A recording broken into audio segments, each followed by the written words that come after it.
अलीगढ़ मुस्लिम विश्वविद्यालय में का शताब्दी समारोह हो रहा है। वहाँ के माननीय VC महोदय ने माननीय प्रधानमंत्री नरेंद्र मोदी जी को आमंत्रित किया है। यह सौभाग्य की बात है। यूनिवर्सिटी को बहुत सारे विकास की आवश्यकता होती है और इसमें केंद्र सरकार ही पैसा देती है। इसके विकास को देखते हुए वहाँ के माननीय VC महोदय ने माननीय प्रधानमंत्री नरेंद्र मोदी जी को आमंत्रित किए हैं। यह सौभाग्य की बात है। एक देश का गौरवशाली इतिहास में अलीगढ़ विश्वविद्यालय का भी एक महत्वपूर्ण स्थान है। भारत में दूसरा विश्वविद्यालय है जो अलीगढ़ विश्वविद्यालय कहलाता है। यह सौभाग्य की बात है। लेकिन वहाँ के कुछ छात्रों ने माननीय प्रधानमंत्री नरेंद्र मोदी जी का विरोध किया है और उसने दावा किया है जब ये गुजरात के मुख्यमंत्री थे तो मुसलमानों का दोहन शोषण किए थे और मुसलमान उससे तंग आ गए थे। यह कहना उनका है। लेकिन मैं अलीगढ़ विश्वविद्यालय के छात्रों से अपील करता हूं और यह बताना चाहता हूं, गुजरात का मोदी भारत का प्रधानमंत्री नहीं हो सकता है। भारत का मोदी है वह ग्रेट मैन ऑफ इंडिया है, वह ग्रेट मैन ऑफ वर्ल्ड है। आपने देखा जो गुजरात में लोकसभा का 26 सीट है। क्या 26 सीट मिलने से कोई भारत का प्रधानमंत्री बन सकता है? नई दिल्ली में वह उसका शपथ ग्रहण नहीं हो सकता है। जब संपूर्ण भारत में और संपूर्ण राज्यों में, सभी राज्यों में जब भाजपा की को बहुमत मिलता है, लोकसभा के सदस्य जीतते हैं, तब उनकी सदस्य संख्या 303 होता है। और उसके बाद ही जब भारत की जनता चाहती है तब नई दिल्ली में उसका स्वागत किया जाता है। इसलिए माननीय प्रधानमंत्री को गुजरात के प्रकरण से नहीं देखा जाना चाहिए। आज वह ग्रेट मैन ऑफ इंडिया है। वह माननीय प्रधानमंत्री Narendra Modi great man of world है। आपने देखा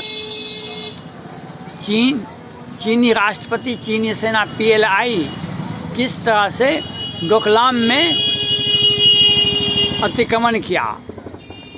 उसके पहले उत्तराखंड में भी अनेक चीनी सैनिक वहाँ के जिला प्रशासन के द्वारा जो काम चल रहा था, विकास काम, उसको रोकवाया था।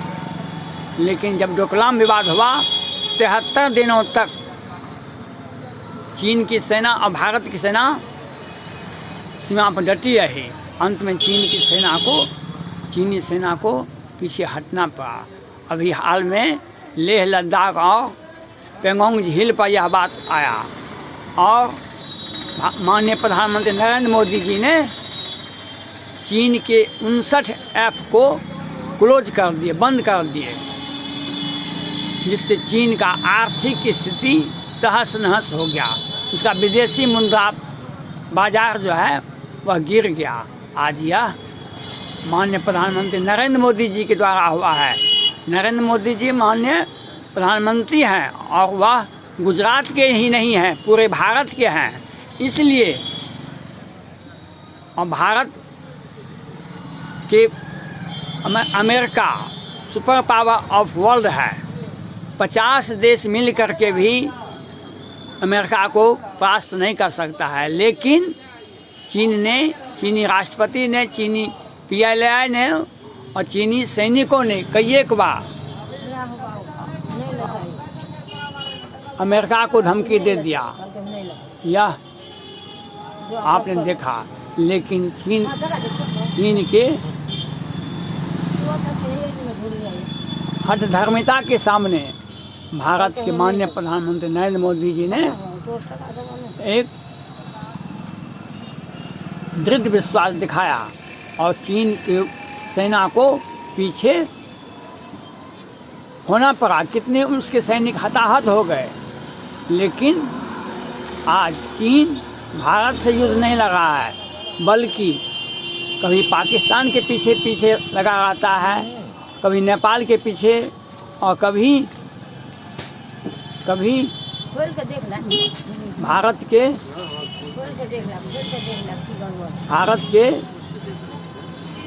सेना के सामने वह पीछे हट गया। यह माननीय प्रधानमंत्री नरेंद्र मोदी जी का व्यक्तित्व है। आज चीन ताइवान से नहीं लड़ रहा है, क्योंकि ताइवान बहुत छोटा देश है, लेकिन यह माननीय प्रधानमंत्री जी के सफल नेतृत्व का यह परिणाम है। चीन की सेना को पीछे हटना पड़ा। आज चीन पूरे विश्व में अलग थलग पड़ गया है। यह गुजरात का मोदी नहीं है, ये भारत का मोदी है, 130 करोड़ जनता का मोदी है। इसलिए आज कल परसों में अमेरिका के राष्ट्रपति ट्रंप साहब ने 59 ऐप, चीन के 59 ऐप को बंद कर दिए और उनका चीन का हजार करोड़ का व्यवसाय घाटा हो गया। कई एक कंपनी को ब्लैक लिस्टेड कर दिया गया। इसके पहले अमेरिका ने क्यों नहीं किया? इसलिए नहीं किया, उसमें हिम्मत नहीं था। ये भारत ने कर दिया। माननीय प्रधानमंत्री नरेंद्र मोदी जी ने जब उसके ऐप पर बैन लगा दिया, तो अमेरिका भी लगा दिया, फ्रांस और ऑस्ट्रेलिया भी लगा दिया, और जापान और जर्मनी भी लगा रहा है। कि यह मोदी जी का कमाल है। इसलिए मोदी जी गुजरात से आते होंगे, लेकिन वह आज भारत का नेतृत्व कर रहे हैं, और उनके नेतृत्व में विश्व जो है, अमेरिका, फ्रांस, जापान सभी चीन की सेना को, चीन की संप्रभुता को चुनौती दे रहे हैं अमेरिका के नेतृत्व में। इसलिए मोदी जी वह गुजरात से नहीं देखा जाना चाहिए, वह भारत से देखा जाना चाहिए। आज चीन अमेरिका से नहीं से डर रहा है, नेपाल से को उकसाता है, जो काला पानी लिपुलेख को अपने हिस्से में नेपाल से दिखवाता है और कहता है, एक विवादित नक्शा पास करवाता है और कहता है भारत से उलझो। लेकिन वह चीन भारत से लड़ने के लिए नहीं चाहता है, डरता है। यह मोदी जी का देन है। वह पाकिस्तान के पीछे पीछे पाकिस्तान को उकसाता है, वह खुद क्यों नहीं लड़ता है? कल तक वह धमकी दे रहा था भारत को, अमेरिका को और पूरे विश्व को, लेकिन आज वह नेपाल और पाकिस्तान के पीछे चला जाता है। क्यों? उससे मोदी से आमना सामना हुआ। मोदी एक विशाल व्यक्तित्व के व्यक्ति हैं, वे ग्रेट मैन ऑफ इंडिया हैं, ग्रेट मैन ऑफ वर्ल्ड कहा जाए तो यह अतिशयोक्ति नहीं होगी।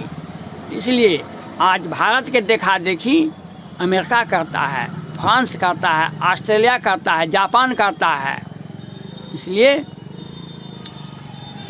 मोदी जी का विरोध अनुचित है, और भारत के प्रधानमंत्री कहीं भी किसी भी समय जा सकते हैं। लेकिन मैं माननीय प्रधानमंत्री नरेंद्र मोदी जी से भी अपील करता हूं, जो कुछ दिन पहले जेएनयू में भी एक सरकार और भारत के विरुद्ध जिंदाबाद नारा, मुर्दाबाद का नारा लगा था। उसको देखते हुए अलीगढ़ विश्वविद्यालय में जाना चाहिए आपको। लेकिन जिस प्रकार से अमेरिका के राष्ट्रपति कहीं जाते हैं, उसके पहले कोई मंत्री, वरिष्ठ मंत्री जाता है, कोई बड़ा पदाधिकारी वहाँ जाता है। इसलिए माननीय नरेंद्र मोदी के कैबिनेट में आंतरिक मामलों के मंत्री और गृह मंत्री अमित शाह जी को पहले भेजा जाना चाहिए। वहाँ की स्थिति का जायज़ा लेना चाहिए और उसके बाद माननीय प्रधानमंत्री को वहाँ जाना चाहिए। और भारत के माननीय प्रधानमंत्री नरेंद्र मोदी जी का अगर भारत की धरती पर अपमान होता है, कहीं विरोध होता है, तो दुनिया में क्या संदेश जाएगा, यह बात आपको देखना होगा। यह जिस व्यक्ति का घर में सम्मान नहीं होता है, उसका बाहर में भी सम्मान नहीं होता है। इसलिए माननीय प्रधानमंत्री के ऊपर किसी तरह का विवाद पैदा करना ये स्वच्छ प्रजातंत्र का अपमान होगा। आंतरिक मामलों में प्रधानमंत्री को वहाँ जाना चाहिए और यूनिवर्सिटी का विकास के लिए केंद्र की आर्थिक सहायता की आवश्यकता होती है। वह तभी होगा जब माननीय प्रधानमंत्री चाहेंगे। केंद्र के आर्थिक सहयोग के बिना किसी भी संस्था का विकास नहीं हो सकता है। इसलिए वहाँ के माननीय कुलपति महोदय जो ऐसा काम किए हैं, वह उस अलीगढ़ विश्वविद्यालय के सर्वांगीण विकास के लिए एक सोच समझ के काम किए। यह उनका अच्छा शुरुआत है और वह विवाद से रहित काम किए हैं। वे विद्वान हैं और अलीगढ़ विश्वविद्यालय में माननीय प्रधानमंत्री जाएंगे, उसका विकास होगा और देश और विदेश में एक अच्छा मैसेज जाएगा। तो भारत में किसी भी शिक्षण संस्थान में माननीय प्रधानमंत्री नरेंद्र मोदी जी आते हैं, उनका भव्य स्वागत क्या आता है। उनका भव्य स्वागत होना चाहिए अलीगढ़ यूनिवर्सिटी में, जिससे एक दुनिया में एक संदेश जाना जाए। और मैं तो माननीय प्रधानमंत्री नरेंद्र मोदी जी से अपील करता हूँ, अलीगढ़ विश्वविद्यालय के यात्रा के बाद फिल्म उद्योग बम्बई में भी जाना चाहिए आपको। वहाँ पर गृह मंत्री को भेजना चाहिए, जो वहाँ पर ड्रग का कारोबार व्यापक रूप से हो रहा है और हत्या दर हत्या हो रहा है।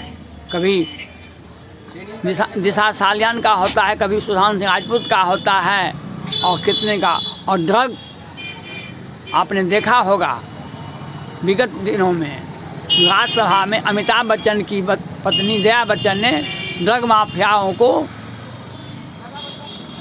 किस तरह से वकालत किया था राज्यसभा में। जब भारत में ड्रग बैन है, प्रतिबंध है, सख्त प्रतिबंध है, तो उसका जो गैर कानूनी काम है उसका वकालत आप राज्यसभा में कैसे किए। यह केंद्र के गृह मंत्री के साथ साथ कानून मंत्री को इस पर ध्यान देना चाहिए। तो हमारे देश में कानून कहाँ तोड़ा जा रहा है, उस पर क्या कार्रवाई की जा रही है, यह देखना चाहिए उनको। और हम अलीगढ़ विश्वविद्यालय के छात्रों से यह आग्रह करना चाहते हैं, माननीय प्रधानमंत्री नरेंद्र मोदी जी को एक भव्य स्वागत करें, एक अच्छा मैसेज दें और जिससे अलीगढ़ विश्वविद्यालय के विकास में एक अच्छा मील का पत्थर साबित हो और दुनिया को एक संदेश जाना चाहिए। यहाँ पर कोई आंतरिक विवाद नहीं है और नरेंद्र मोदी जी को वह गुजरात के प्रकरण से नहीं देखा जाना है, वह ग्रेट मैन ऑफ इंडिया हैं, ग्रेट मैन ऑफ वर्ल्ड हैं, जिसने आज चीन को कंडेन किया। चीन आज अकेला अलग थलग पड़ गया है पूरे विश्व की राजनीति में। धन्यवाद।